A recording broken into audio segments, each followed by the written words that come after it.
Hello दोस्तों, one chapter in one short series में आपका स्वागत है। आज हम लोग क्लास 6 ज्योग्राफी का chapter 1 the earth in the solar system का रिवीजन करने वाले हैं। तो चलिए हम लोग स्टार्ट करते हैं। फर्स्ट ऑफ ऑल हम लोग सुनते आए हैं कि अमावस्या और पूर्णिमा होती क्या है, उसे हम लोग देखेंगे। या फिर इसे क्या कहते हैं, फुल मून और न्यू मून से भी जाना जाता है। उसको क्या बोलते हैं हम लोग देखेंगे। तो हम लोग होता क्या है कि जब आप मून को देखोगे तो होता क्या है कि 15 दिन बाद ये क्या होता है, ये मून आपको पूरा का पूरा देखने को मिलेगा। और 15 दिन बाद क्या होता है, मून पूरा डिसअपियर हो जाएगा।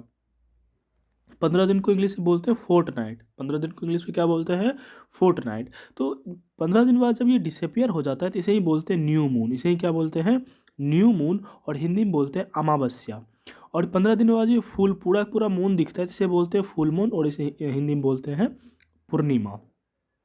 तो क्लियर होगी अमावस्या और पूर्णिमा किसे कहते हैं। अब हम लोग देखते हैं सेलेस्टियल बॉडीज किसे कहते हैं। तो जितनी भी चीज़ आपको आपको मतलब कि ओपन स्काई में दिखता है, जब आप रात को वो आसमान को देखोगे, बहुत बहुत सारे छोटे छोटे स्टार्स देखने को मिलेंगे जो कि ट्विंकलिंग करते हैं। तो उसको हम लोग देखते हैं, तो जितनी भी चीज़ आपको दिख रहे हो ना, वो सभी क्या है, सेलेस्टियल बॉडीज है। जितनी भी चीज़ आपको ओपन स्काई में दिख रहा है, including meteoroids, asteroids, planet, moon, star, ये सभी मिलके क्या बना देते हैं, सेलेस्टियल बॉडीज बना देते हैं। Means everything which is seen in the open sky night is called celestial body. जो भी चीज़ आपको दिख रहे हैं, लेकिन उसी सेलेस्टियल बॉडीज में क्या होता है, कुछ सेलेस्टियल बॉडीज बहुत ही बड़ा और हॉट होता है, वह गैस से मिलके बना होता है, उसके पास खुद का हीट होता है और खुद का लाइट होता है। तो जो सेलेस्टियल बॉडीज, मतलब कि कोई एक सेलेस्टियल बॉडी मान लो ये है, ये खुद बहुत बड़ा है, इसके पास खुद का हीट है, खुद के पास खुद का लाइट हो, तो इस सेलेस्टियल बॉडीज, ये जो special type of celestial body है ना, इसे ही क्या बोलते हैं, स्टार बोलते हैं। क्या बोलते हैं, स्टार बोलते हैं। जो सेलेस्टियल बॉडीज़ के पास खुद का हीट और लाइट हो, बहुत बड़ा हो और बहुत ही गर्म हो, जो गैस से मिलकर बना हो, उस सेलेस्टियल बॉडीज़ को हम लोग क्या बोलते हैं, स्टार बोलते हैं। जो भी चीज़ हमको दिखता है इसका वो क्या है, सेलेस्टियल बॉडीज़ है। और उस सेलेस्टियल बॉडीज़ का स्पेशल टाइप को हम लोग क्या बोलते हैं, स्टार बोलते हैं।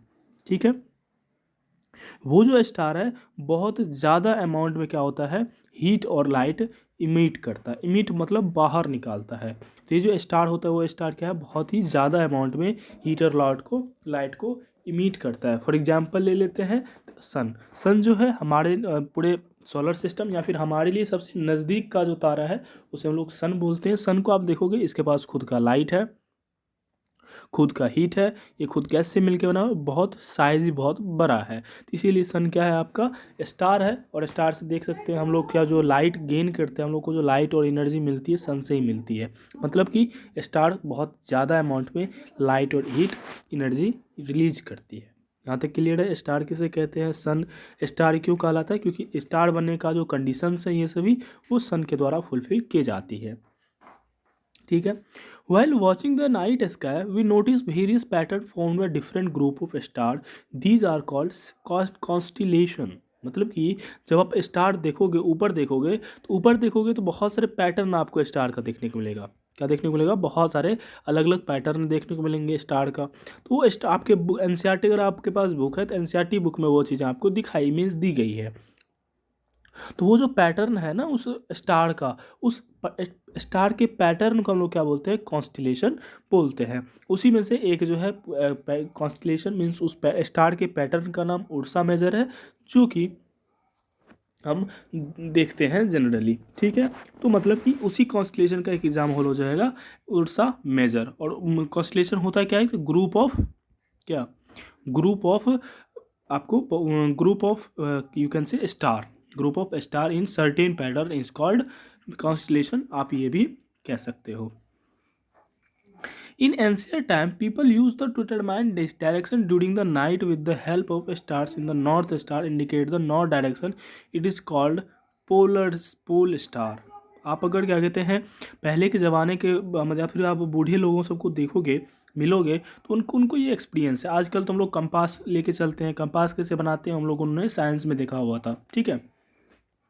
कंपास से हम लोग डायरेक्शन पता करते हैं। लेकिन एंशियंट टाइम में जब बहुत साल पहले क्या होता था, लोगों को डायरेक्शन फाइंड आउट करने में प्रॉब्लम होती, वो किधर जाता है उसे पता ही नहीं होता। तो दिन के टाइम में तो ज़्यादा दिक्कत नहीं होती थी, क्योंकि सूरज के डायरेक्शन से वो लोग सूरज उगने और डूबने के डायरेक्शन से वो लोग डायरेक्शन पता कर लेते थे। लेकिन रात को कैसे पता करेंगे? तो होता क्या है कि एक स्टार है जो कि हमेशा नॉर्थ में ना दिखेगा और बहुत ही ज़्यादा चमकता है वो नॉर्थ में। तो वो क्या होता था, हमेशा नॉर्थ डायरेक्शन को क्या करता है, इंडिकेट करता है, और हमेशा नॉर्थ में ही हमेशा वो आपको दिखेंगे। तो वो उस स्टार के द्वारा पहले के लोग क्या करते थे, डायरेक्शन पता करते थे। मतलब रात में जिस तरह से दिन में सूरज को देख के लोग डायरेक्शन पता करते थे, उसी तरह से रात में वो लोग इस स्टार को देख के पता करते थे। और इसको क्या बोलते हैं, पोल स्टार के नाम से जाना जाता है। क्लियर है? Some celestial bodies do not have their own heat and light. They are lit by the light of the star. Such bodies are called planet. होता क्या है, उसी सेलेस्टियल बॉडीज हमने देखा कि जिस सेलेस्टियल बॉडीज के पास खुद का हीट, लाइट, गैस से बना हो, बहुत बड़ा अमाउंट में हो, बहुत ज़्यादा हीट और एनर्जी इमिट करे, तो इसे हम लोग क्या बोलते थे, स्टार बोलते थे। अब इसमें से क्या होता था, कुछ सेलेस्टियल बॉडीज के पास क्या होते थे, खुद का लाइट नहीं होता था, है ना, खुद का हीट एनर्जी नहीं होता था। ये दूसरे मतलब स्टार से क्या करता था, heat energy, light energy gain करता था। दूसरे स्टार से वो हीट एनर्जी लेता था और लेता है। उस टाइप के सेलेस्टियल बॉडीज को हम लोग क्या बोलते हैं, प्लैनेट बोलते हैं। फॉर एग्जाम्पल ले लें तो अर्थ को देखो। अर्थ को अगर आप देखोगे तो अर्थ के पास खुद का लाइट नहीं है। ये सन से लाइट आता है तो उसे ये क्या करता है, लेता है। सन से जो एनर्जी आती है उसे ये गेन करता है और अपने मतलब किसी पे जितने लोग रह रहे हैं उसको वो पूरा पूरा सर्वाइव करने के लिए एबल बनाता है। तो इस टाइप के जो सेलेस्टियल बॉडी जो कुछ हम लोग क्या बोल देंगे, प्लैनेट बोल देंगे। आई होप कि यहाँ तक आपको क्लियर हो गई होगी। सॉरी, अब हम चलते हैं सोलर सिस्टम की तरफ। सोलर सिस्टम किसे कहते हैं? The sun, 8 planet, satellite and some other celestial bodies known as asteroids and meteorites form the solar system. Solar system क्या है? तो सोलर सिस्टम एक ग्रुप का नाम है। सोलर सिस्टम क्या है? एक ग्रुप का नाम है, जिसमें कि सन, 8 प्लैनेट, उसका सैटेलाइट्स और कुछ एस्टेरॉयड्स और मेटेरॉइड्स मिल का जो ग्रुप है, उस ग्रुप को हम लोग क्या बोलते हैं, सोलर सिस्टम बोलते हैं। अब देखो, सोलर सिस्टम जो है, उस सोलर सिस्टम का जो मतलब मेन पार्ट होता है उसे हम बोलते हैं सन। हमारे सोलर सिस्टम का जो मेन पार्ट है उसे क्या बोलते हैं हम लोग, सन। तो हम लोग फर्स्ट ऑफ ऑल सन के बारे में देखेंगे। तो the sun is the centre of our solar system. Sun क्या होता है, सोलर सिस्टम का सेंटर है। आपको नीचे इमेज दिखाया जाएगा, जैसे कि मैं अगर आपको दिखा दूं, यहाँ पे लिया था मैं एक इमेज, या ये आपका एनसीईआरटी का कटिंग है। आप यहाँ पे देख सकते हो कि ये आपका 8 प्लैनेट है। 1 2, यहाँ पे देखिए नहीं रहा वो ब्लैक कलर, 3 4 5 6 6 7, 4 5 6, एक यहाँ पे 8। तो ये 8 मतलब प्लैनेट्स हैं और इसके बीच में सन है। ये जो है सन के चारों तरफ रिवॉल्व करते हैं इस डायरेक्शन में, है ना। सन ही इसको रिवॉल्व करने के लिए एवल्व करता है। सन अगर नहीं मतलब रहेगा तो ये लोग रिवॉल्व नहीं करेगा। ये एनसीईआरटी का कटिंग था, तो इसको हम आगे देखेंगे। तो सन जो है वो क्या है आपका, सेंटर में है। तो हम लोग अभी इमेज में भी देखे कि सन कहाँ पे था, सेंटर में था। तो sun is the centre of our solar system. Sun कहाँ पे रहता है, हमारे सेंटर में रहता है। It is huge and made of extremely hot gases. ये बहुत बड़ा है सन हमारे मतलब कि अगर हम देखें तो सन बहुत ज़्यादा बड़ा है हमारे अर्थ के अकॉर्डिंग।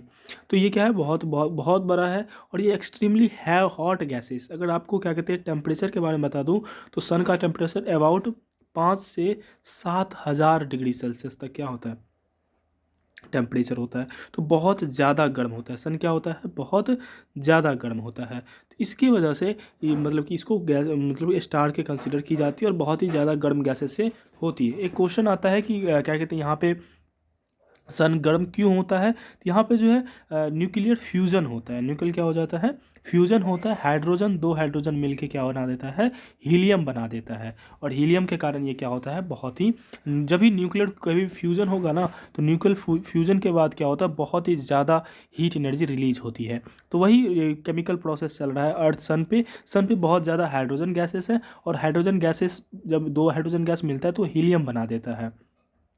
तो जब ये दोनों मिलता है ना, तो बहुत ज़्यादा एनर्जी रिलीज करता है। और वही एनर्जी को हम लोग देखते हैं और लाइट भी रिलीज होता है, तो वो लोग लाइट को हम लोग यूज़ करते हैं, है ना।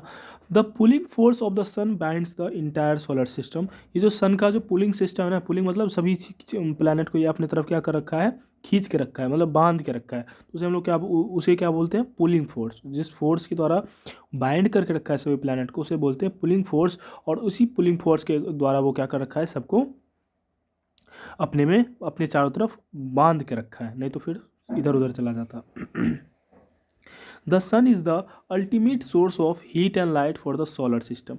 मतलब हमारा जो सोलर सिस्टम है उसके लिए क्या है, अल्टीमेट सोर्स है। मतलब कहीं ना कहीं अगर हम एनर्जी की बात करेंगे तो घूमते घूमते कहाँ तक पहुँच जाएंगे, सन तक पहुँच जाएंगे। फॉर एग्जाम्पल जैसे कि मान लो हम लोग हैं, हम लोग खाते हैं, खाने से हम लोग को एनर्जी चाहिए, तो हम लोग एनर्जी कहाँ मिलता है, खाने से। हम दो प्रकार के खाना खाते हैं, एक होता है मतलब कि वेजिटेरियन, एक होता है नॉन वेजिटेरियन, मीन्स कार्निवोरस और हार्डीवोरस। हम दोनों हम क्या है, दोनों फूड खाते हैं, कार्नी ओमनी दोनों खाते हैं। हम लोग साइंस में पढ़ चुके होंगे आप, कार्नी ओमनी क्या, कार्नी और हड़बी क्या होता है।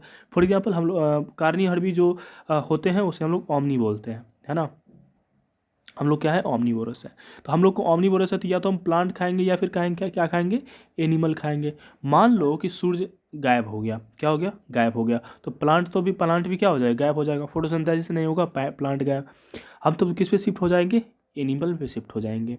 अब जो एनिमल को हम लोग खाएंगे, ठीक है। अभी एनिमल कैसे सर्वाइव करेगा, एनिमल भी हम जो खाएंगे एनिमल को, तो एनिमल भी तो होना चाहिए। तो एनिमल किस पे सर्वाइव करेगा, तो एनिमल भी दो प्रकार के, एक हो जाएगा हार्डीवोरस, एक हो जाएगा कार्निवोरस। हार्डीवोरस भी फिर यहाँ गायब हो जाएगा, प्लांट ही नहीं तो हार्डीवोरस नहीं।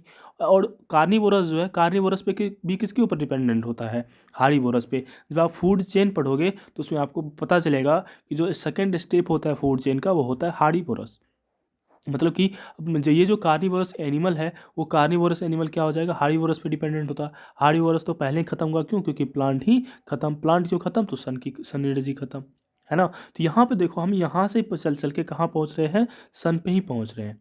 या फिर अगर प्लांट है, जिंदा है, तो प्लांट अगर मतलब कि सन अगर है तो प्लांट क्या करता है, प्लांट में जो क्लोरोफिल होता है तो सनलाइट के जो एनर्जी होता है वो इसको एब्जॉर्ब करता है एंड देन ग्लूकोज में चेंज करता है एंड देन वही ग्लूकोज को हम लोग यूज करते हैं। अब देखो हम लोग ग्लूकोज ही हमारा क्या, हमको क्या देता है, एनर्जी देता है। क्या देता है, ग्लूकोज से ही हमको एनर्जी मिलती है। तो ग्लूकोज से जो एनर्जी मिलती है तो ये ग्लूकोज कहाँ से आया, प्लांट से आया। और प्लांट किससे ये एनर्जी लिया, सन से लिया। तो इसीलिए देखो कहीं ना किसी माध्यम से पहुँचते तो हम लोग कहाँ पहुँच जाते हैं, सन पे पहुँच जाते हैं। तो इसीलिए सन को क्या बोला गया, अल्टीमेट सोर्स नाम दी गई, है ना। अगर हम किसी एनर्जी की बात करेंगे तो हमको कहीं ना कहीं सन से ही चीज़ें मिलेंगे। तो सन से हम लोग क्लियर हो गए, सन का क्या मतलब कि सन के बारे में हम लोग थोड़ा बहुत आइडिया ले लिए। अब हम चलते हैं प्लैनेट पे, ठीक है। जैसा कि हमने नाम से ही पता था सोलर सिस्टम के बारे में पढ़ेंगे। और सोलर सिस्टम में क्या क्या होता है, तो सोलर सिस्टम मैंने बताया कि हमारे सोलर सिस्टम में क्या क्या होता है, तो सन होता है। तो सन के बारे में हम लोग देख लिया, 8 प्लैनेट होते हैं। तो अब प्लैनेट के बारे में देखेंगे। प्लैनेट क्या होता है, तो the word planet comes from the Greek word planetai. हम लोग जो प्लैनेट बोलते हैं ये प्लैनेट एक्चुअली में कहाँ से लिया वर्ड गया है, ग्रीक वर्ड प्लेंटियाई से, जिसका मतलब होता है वांडरर्स, जिसका मतलब क्या होता है, वांडरर्स, ठीक है। हमारे सोलर सिस्टम में 8 प्लैनेट है। कौन कौन प्लैनेट है, मर्क्यूरी, वेनस, अर्थ, मार्स, जुपिटर, सैटर्न, यूरेनस और नेपच्यून। ये जो है on the basis of distance है, मतलब कि सूर्य यहाँ पे मान लो सूर्य है तो सूर्य के बाद जस्ट सूर्य के सबसे नज़दीक में कौन मिलेगा आपको, मर्क्यूरी मिलेगा। मतलब उसके बाद कौन मिलेगा, वेनस मिलेगा। उसके बाद कौन मिलेगा, अर्थ मिलेगा। उसके बाद कौन मिलेगा, मार्स मिलेगा। उसके बाद जुपिटर, उसके बाद सैटर्न, उसके बाद यूरेनस, उसके बाद नेपच्यून। मतलब कि सबसे दूरी में कौन मिलेगा, नेपच्यून। और सबसे नज़दीक में कौन मिलेगा, मर्क्यूरी। ये 2 मार्क का ऑब्जेक्टिव होता है ना, सबसे नज़दीकी ग्रह और सबसे दूर का ग्रह। तो मर्क्यूरी और नेपच्यून हो जाएगा सबसे नज़दीकी और दूर का, ठीक है। All the 8 planets of the solar system move around the sun in fixed path. These paths are elongated than are called orbits. ये जो है हमने यहाँ पे नीचे इमेज देखा था कि सन के चारों तरफ क्या कर रखा है, ये इस तरह से घूमता है। सभी प्लैनेट क्या होते हैं, एक सर्टेन पाथ में घूमता है। इसी सर्टेन पाथ को हम लोग क्या बोलते हैं, इलिप्टिकल ऑर्बिट बोलते हैं। क्या बोलते हैं इस सर्टेन पाथ को, इलिप्टिकल और सॉरी ऑर्बिट कहते हैं। और उस पाथ का नाम होता है इलिप्टिकल, है ना। वो जो मतलब कि ये शेप होता है ना इस पाथ का, उसे बोलते हैं इलिप्टिकल। आगे पढ़ोगे तब इसके बारे में पता चलेगा। इसके बहुत सारे रूल भी है ना। तो अभी हमको इतना ही देखना है। तो वो जिस पाथ पे क्या कहते हैं, रोटेट करते हैं या फिर रिवॉल्व करता है, तो उस पाथ को हम लोग क्या बोलते हैं, ऑर्बिट बोलते हैं, ठीक है। तो Mercury is the nearest planet and Neptune is the farthest planet of the from the sun, ये तो हम लोग देख लिए। Venus because of its shape and size similar to the earth is consider to the earth twins. ये जो Venus है, मतलब जो सेकंड नंबर पे वेनस है, वेनस का जो शेप और साइज होता है ना, लगभग लगभग अर्थ के बराबर ही होता है, इसीलिए क्या बोलते हैं, अर्थ ट्विन भी बोलते हैं। ठीक है। इसका एक और इंटरेस्टिंग फैक्ट है, जो सबसे, अगर देखो सबसे नज़दीक में, अर्थ के सबसे नज़दीक कौन होता है, मर्क्यूरी। तो गर्म में सबसे ज़्यादा किसको होना चाहिए, मर्क्यूरी को, लेकिन गर्म मर्क्यूरी नहीं होता। सबसे ज़्यादा गर्म अगर क्या कहते हैं प्लैनेट को बारे में बात करेंगे तो हो जाएगा वेनस। क्यों हो जाएगा, क्योंकि CO2 यहाँ पे बहुत ज़्यादा मात्रा में प्रेजेंट है। और CO2 क्या है, ग्रीन हाउसेस गैसेस है, और ग्रीन हाउसेस गैसेस का काम क्या होता है, हीट को ट्रैप करना। तो वेनस पे CO2 बहुत ज़्यादा मात्रा में होता है, तो ये क्या करता है, हीट ज़्यादा ट्रैप करता है, और हीट ज़्यादा ट्रैप करने से क्या हो जाता है, यहाँ का हीट बहुत बढ़ जाता है। क्लियर है यहाँ तक। अब देखो 8 प्लैनेट में जो सबसे स्पेशल प्लैनेट है वो है हमारा प्यारा अर्थ, और इस अर्थ के बारे में थोड़ा सा हम लोग जानेंगे। The earth is the fifth largest planet in size well the third nearest planet to the sun. अगर डिस्टेंस देखे सन से तो तीसरे नंबर पे आता है, डिस्टेंस देखे तो कहाँ पे आता है, तीसरे नंबर पे आता है। यहाँ पे देखो तीसरे नंबर पर क्या आ रहा है, अर्थ। एक मैंने बताना भूल गया कि हमारे सोलर सिस्टम में 9 ठो ग्रह था। कौन ग्रह था, 9 ठो। लेकिन 2006 अगस्त 2006 के बाद क्या हो गया, ये 8 ठो ग्रह हो गया। क्यों, क्योंकि ये जो नौवां प्लैनेट प्लूटो था ना, ये जो है ना, ये सेलेस्टियल बॉडीज में कंसीडर कर ली गई, क्योंकि ये प्लैनेट के जो कंडीशंस थे वो कंडीशन को फुलफिल नहीं कर रहा, इसीलिए इसे ड्वार्फ प्लैनेट भी कहा गया। इसे क्या कहा गया, ड्वार्फ प्लैनेट। कब, अगस्त 2006 में। इसे सेलेस्टियल बॉडीज है ये, ऐसा नहीं है कि मतलब इमेजिनरी थी, बॉडी है सेलेस्टियल बॉडीज, लेकिन ये हमारा प्लैनेट में कंसीडर नहीं होती है, क्योंकि प्लैनेट का जो कंडीशंस होते हैं ये कंडीशन को फुलफिल नहीं करता है। तो मतलब अगस्त 2006 से हमारे प्लैनेट पे कितने सोलर सिस्टम हो गए, 8 हो गए। पहले कितने थे, 9 प्लैनेट थे। ठीक है। तो हम लोग अर्थ के बारे में हम लोग देख रहे थे। तो अर्थ क्या है, पूरा मतलब सोलर सिस्टम का फिफ्थ लार्जेस्ट प्लैनेट है और थर्ड नियरेस्ट प्लैनेट है। डिस्टेंस के बेसिस में देखेंगे तो अर्थ कितने नंबर पे आता है, 3 नंबर पे आता है। And the sun is our nearest planet to the sun and is our home. और अर्थ हमारा क्या है, होम की तरह काम आता है, मतलब हम लोग अर्थ पे ही रहते हैं।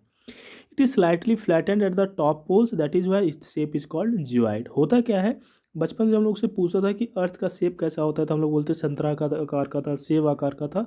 लेकिन इसके लिए एक सर्टेन नाम आया है, जियोइड। इसके लिए इसका नाम क्या दे दिया, जियोइड बोल नाम दे दिया इसका। सर्टेन नाम क्यों दे दिया, क्योंकि जब आप अर्थ को देखोगे ना, तो ये जो है ना, ये पोल होते हैं, नॉर्थ पोल साउथ पोल। आगे आप डिटेल में देखोगे, ज्योग्राफी पढ़ोगे तो ये नॉर्थ एंड साउथ पोल होता है। ये जो थोड़ा सा फ्लैट होता है, दबा होता है, जैसे मान लो स्फीयर है, ये स्फीयर, ये ऊपर से क्या होता है, थोड़ा सा दबा हुआ होता है। तो इसीलिए इसका एक स्पेशल ही नाम दे दिया गया, जियोइड। तो अर्थ का शेप कैसा होता है, जियोइड शेप का होता है।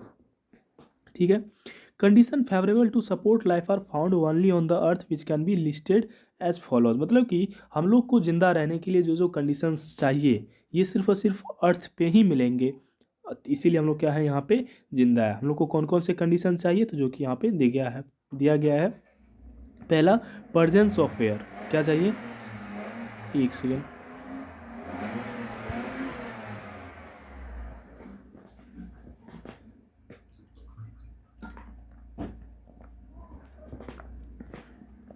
मतलब कि हम लोग को जिंदा रहने के लिए ऑक्सीजन चाहिए, और ऑक्सीजन अर्थ पे मिलता है। मतलब कि प्रेजेंस ऑफ एयर भी हमको क्या करता है, लाइफ को सपोर्ट करता है।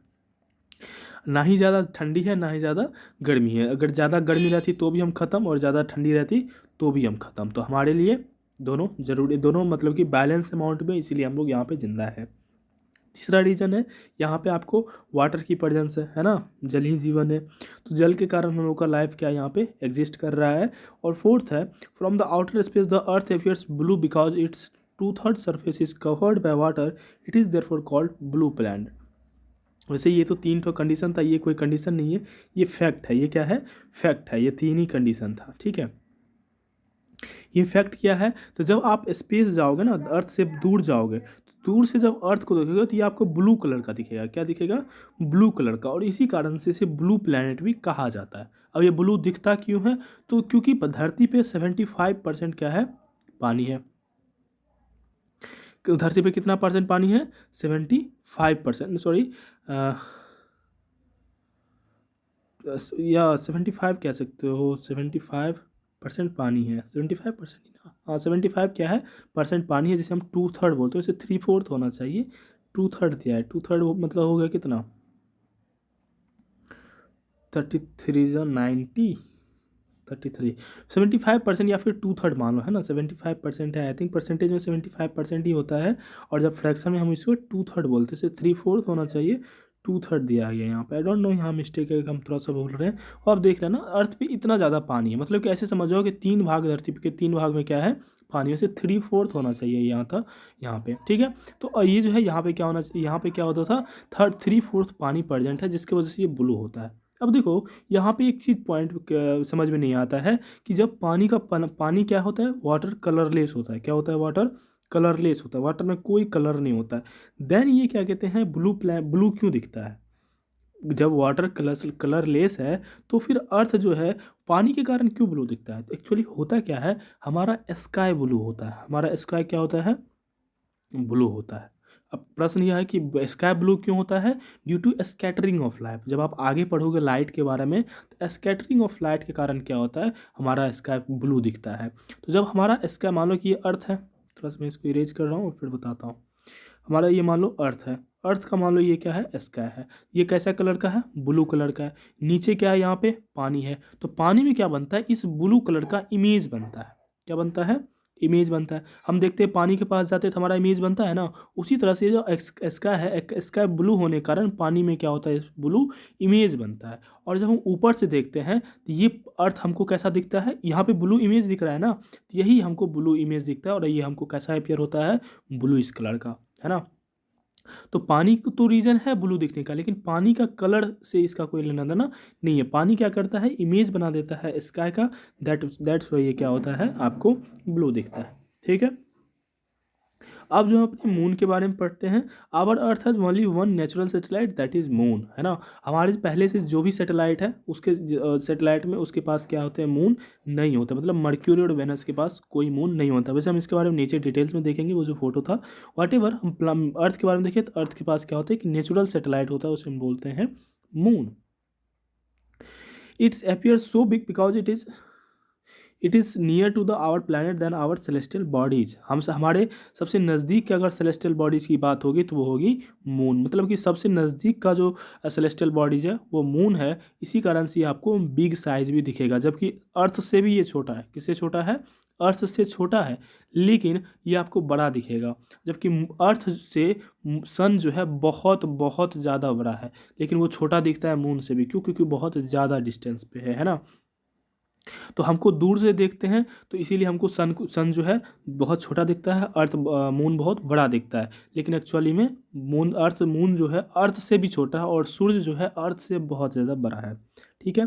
The moon move around the earth in about 27 days 8 hours. हमारे धरती के चारों तरफ मून जो है चक्कर काट रहा है। जिस तरह से अर्थ सूर्य की तरफ चक्कर काटता है, उसी तरह से मून अर्थ की तरफ चक्कर काट रहा है। कितने दिन में चक्कर पूरा करता है, तो 27 दिन 8 घंटे। It takes exactly the same time to complete one spin of earth. This makes only one side of moon visible from the earth. और इसी वजह से हमको क्या दिखता है, मून का एक ही साइड आपको दिखेगा, पूरा मून गोल गोल का नहीं दिखेगा, ठीक है। The moon does not have condition favorable for life. The surface of moon is covered with plains, mountains and depression, which is observable as shadow on the full moon day. अब होता क्या है कि जिस तरह से हमारे अर्थ पे क्या होता है कि जितने भी फेवरेबल कंडीशन है, जैसे एयर हो गया, वाटर हो गया, वो आपको मून पे नहीं देखने को मिलेंगे। मून पे तो एटमॉस्फेयर है ही नहीं। वाटर का ऐसा मतलब कि एक अंदाज़ा लगाया जा रहा है, एक इमेज के थ्रू पता चला है कि वाटर है, वो भी इंडिया ने ही खोजा था। तो वाटर का कुछ ट्रेसेस मिलते हैं, लेकिन वहाँ पे एटमॉस्फेयर है ही नहीं। तो वहाँ पे फेवरेबल कंडीशन नहीं होने की वजह से वहाँ लाइफ पॉसिबल नहीं है। और जिस तरह से हमारे अर्थ पे बहुत सारे बड़े बड़े माउंटेन्स होते हैं, कहीं डिप्रेस्ड मतलब गड्ढा होता है, तो वो सब मून पे भी पाया जाता है। और जब आप मून का इमेज देखोगे तो आपको उस तरह से देखता है। अगर आपको मून का इमेज देखना है तो S23 अल्ट्रा देख लियो, है ना। वो मून का अच्छा इमेज खींच के दे देता है ना। वैसे आपको इमेज बड़ा सब देखने को मिल जाएगा। I was just joking about S23 ultra. What ever, moon को जो आप देखोगे बहुत सारे दाग होते हैं। बोलते हैं ना क्या, कितने चंद्रमा में ऐसे ना किसी को मतलब को खोजा करो, चंद्रमा में भी दाग होता है, ऐसा कुछ पॉइंट मतलब कविता कहा जाता है। तो दाग नहीं होता है वहाँ पे, जो गड्ढे होते हैं या फिर माउंटेन होता है उसका शैडो वगैरह सबसे वो क्या होता है, आपको शैडोज दिखते हैं, जिसके वजह से हम बोलते हैं धब्बा होता है, ठीक है। वो आपको मून डे में, आपको फुल मून डे में मिल जाएगा, मतलब पूर्णिमा के दिन अगर चंद्रमा को देखोगे तो मिल जाएगा। फिर आ जाता है एस्टेरॉइड्स। हमने मून के बारे में, हमने यहाँ पे देखो प्लैनेट के बारे में पढ़ लिया, सैटेलाइट मतलब आपने मून के बारे में पढ़ लिया। अब सभी प्लैनेट के सैटेलाइट होते हैं, तो सभी प्लैनेट के सैटेलाइट पढ़ना इतना पॉसिबल नहीं है हम लोग के लिए, और हम लोग के सिलेबस से बाहर है। अब जो है आप एस्टेरॉइड्स और मेटेरॉइड्स के बारे में पढ़ेंगे। तो एस्टेरॉइड्स क्या होता है? There are numerous teeny bodies which also move around the sun. These bodies are called asteroids. बहुत छोटे छोटे क्या होते हैं? ऑब्जेक्ट होते हैं। क्या होते हैं? बहुत छोटे छोटे ऑब्जेक्ट होते हैं, वो सन के चारों तरफ वो भी चक्कर काट रहे हैं, तो इसीलिए वो उसे हम लोग क्या बोलते हैं? एस्टेरॉइड्स बोलते हैं।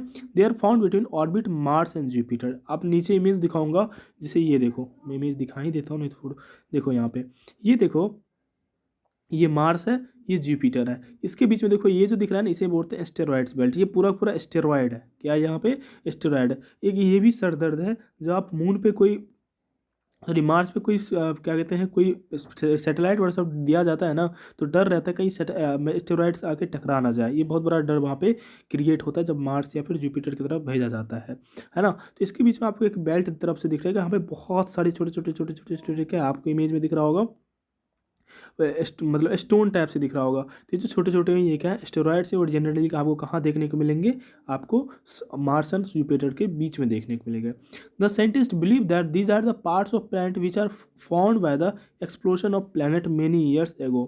साइंटिस्ट ये सोचता है कि जो हमारा प्लैनेट है ना, तो हमारा प्लैनेट कुछ प्लैनेट एक्सप्लोड्स कर गया, एक्सप्लोड मतलब फट गया, विस्फोट हो गया, और विस्फोट होने से इसके छोटे छोटे टुकड़े बन गए, और यही छोटे छोटे टुकड़े क्या कर रहे हैं? वहाँ पे तैर रहे हैं। तो एस्टेरॉइड्स के बारे में ये थॉट्स है साइंटिस्ट का। अब हम लोग जाते हैं मेटेरॉइड्स की तरफ, देखते हैं मेटेरॉइड्स क्या होता है। The small piece of rock which move around the sun are called meteoroids. जो रॉक, पत्थर का जो छोटा टुकड़ा होता है ना, उस पत्थर के छोटे टुकड़े को हम लोग क्या बोलते हैं? मेटेरॉइड्स बोलते हैं, जो कि सन के चारों तरफ क्या करते हैं? चक्कर काटते हैं।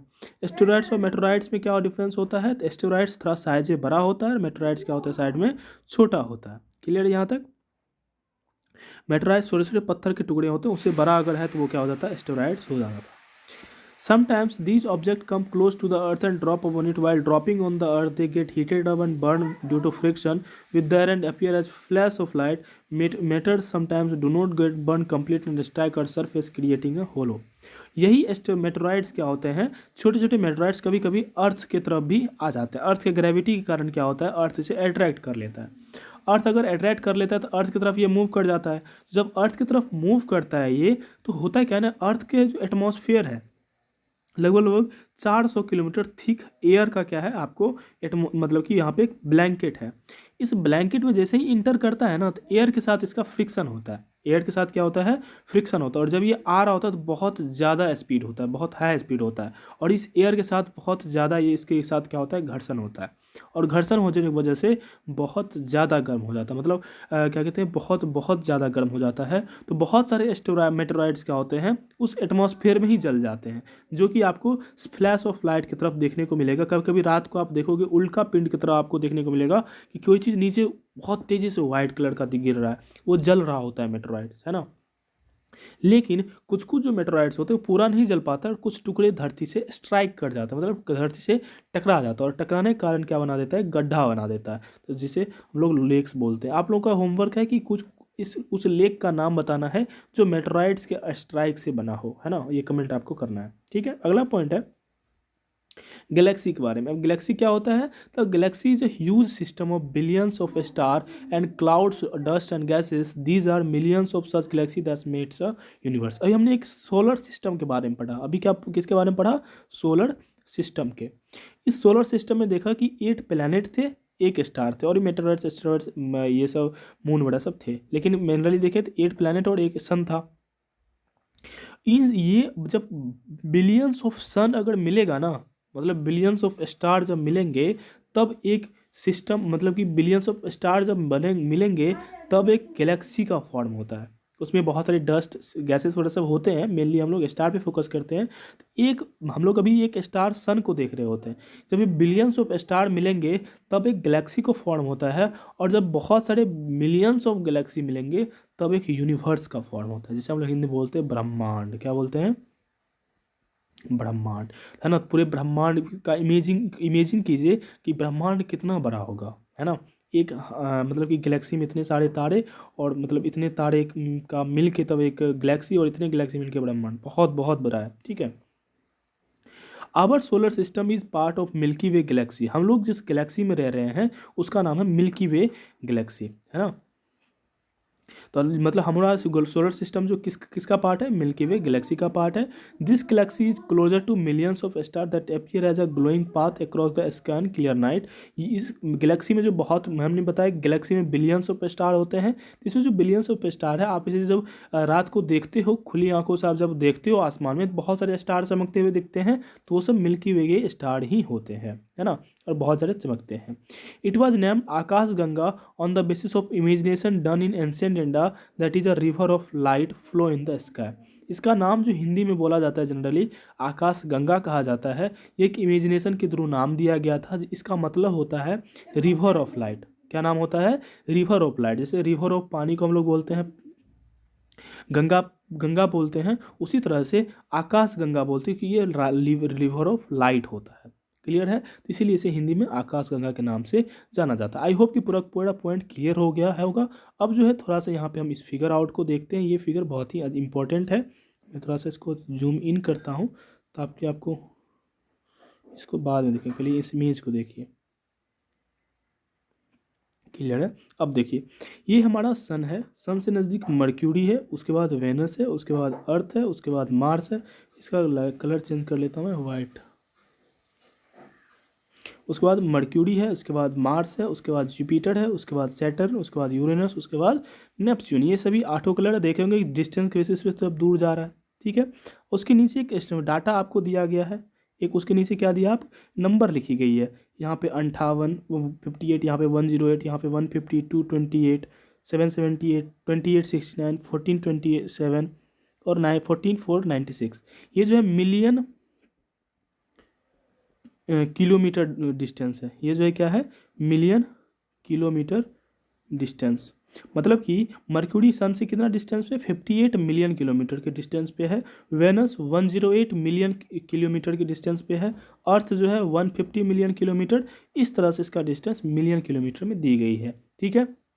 आपको और एक चीज़ इमेज में दिख रहा होगा। अब नीचे एक डाटा दी गई, बहुत ही इंपॉर्टेंट डाटा है ये। इस चीज़ को आप अगर याद कर लेते हो तो बहुत ही बेटर होगा। डाटा में क्या दिया है सबका, जैसे पहले मर्क्यूरी नंबर पे, पहले नंबर पे मर्क्यूरी आता है। इसमें बता रहा है कि एक ऑर्बिट कितने दिन में होता है, तो मर्क्यूरी का ऑर्बिट 88 दिन में होता है। ऑर्बिट और क्या होता है वो चीज़ को अगर हम देखेंगे, एक से मैं इसका कलर रेड कर देता हूँ। ऑर्बिट, ऑर्बिट क्या होता है, ऑर्बिट हमने देखा कि हमने बताया था कि ऑर्बिट एक पाथ होता है जो कि सन के चारों तरफ चक्कर काटता हुआ प्लैनेट करता है। मतलब प्लैनेट जो सन के चारों तरफ चक्कर काटता है ना, उस पाथ को ऑर्बिट बोलते हैं। तो ये जो है एक कंप्लीट, ये जो दूरी है, पाथ है, एक कंप्लीट दूरी 88 दिन में कंप्लीट कर देता है। और अपने एक्सिस पे जो स्पिन करता है अपने, अगर मैं आप अर्थ के रिलेटेड में बोलूँ तो मतलब वहाँ का जो, वहाँ पे एक साल जो होता है ना मर्क्यूरी का, वो 88 दिन का होता है। और एक दिन जो होता है वो 59 दिन का होता है। मतलब कि वहाँ पे 59 दिन अगर मान लो धरती पे 59 दिन बिता रहे हो तो मर्क्यूरी पे एक दिन होगा, और यहाँ पे 88 दिन बिताओगे तो मर्क्यूरी पे एक साल हो जाएगा। ऐसा कुछ यहाँ पे डाटा दी गई। उसी तरह से वेनस का दी गई है, अर्थ का दी गई है, मार्स का दी है। अर्थ के पास कोई मर्क्यूरी वेनस के पास क्या होता है, मून नहीं होता है। अर्थ के पास एक मून होता है, तो यहाँ पे नंबर ऑफ मून भी दिया गया। मार्स के पास 2 होता है, ठीक है। जुपिटर के पास कितने मून है, 53। ये जो है जुपिटर सैटर्न में अभी भी क्या कहते हैं बढ़ते जाते हैं जिस तरह से डिस्कवर होते गए। आपके एनसीईआरटी के थ्रू 53 और इसमें जो है 53, दोनों में 53 दिया है, लेकिन अब डिस्कवर होके 90 के आसपास कुछ ऐसा है। तो आप डाटा देख लेना गूगल करके, वाट एवर आपके एनसीईआरटी के अकॉर्डिंग इस तरह से इतना डाटा दी गई। यहाँ पे आपको हर एक चीज़ यहाँ पे सबका डाटा दे दी गई है। अब देखो यहाँ पे एक इनर प्लैनेट आउटर प्लैनेट के बारे में दिया गया है। ये जो मर्क्यूरी वेनस अर्थ और मार्स है ना, ये इनर प्लैनेट होते हैं, और ये क्या होते हैं, आउटर प्लैनेट होते हैं। ये इनर प्लैनेट आउटर प्लैनेट क्या होते हैं, तो जो एस्टेरॉयड बेल्ट है ना, इसके अंदर में एस्टेरॉयड बेल्ट के अंदर में जो भी प्लैनेट है उसे बोलते हैं इनर प्लैनेट, और एस्टेरॉयड बेल्ट के बाहर जितने भी प्लैनेट होते हैं उसे बोलते हैं आउटर प्लैनेट। ये सभी प्लैनेट लगभग लगभग गैस से मिलकर बना होता है, और ये बहुत मतलब कि क्या होते हैं, सभी के पास लगभग लगभग क्या होते हैं, रिंग होते हैं। सभी के पास क्या होते हैं, सभी प्लैनेट के पास रिंग होते हैं। सैटर्न का रिंग तो आप देख भी सकते हो। ये इनर प्लैनेट आउटर प्लैनेट इस तरह से होता है। तो इसमें इनर प्लैनेट आउटर प्लैनेट को इस तरह से डिफाइन करेंगे, the planet under the asteroid belt, या फिर the planet which is between the sun and asteroid belt is called inner planet. तो इस तरह से हम इसको डिफाइन भी कर सकते हैं। तो इसका मतलब ये बहुत ही अच्छा लगा था, और मैं सोचा कि ये भी आपको चीज़ें बता देते हैं। आई होप कि आपको पूरा पूरा क्लियर हो गई होंगी। फिर मिलेंगे नेक्स्ट वीडियो में। Thank you so much for watching this video.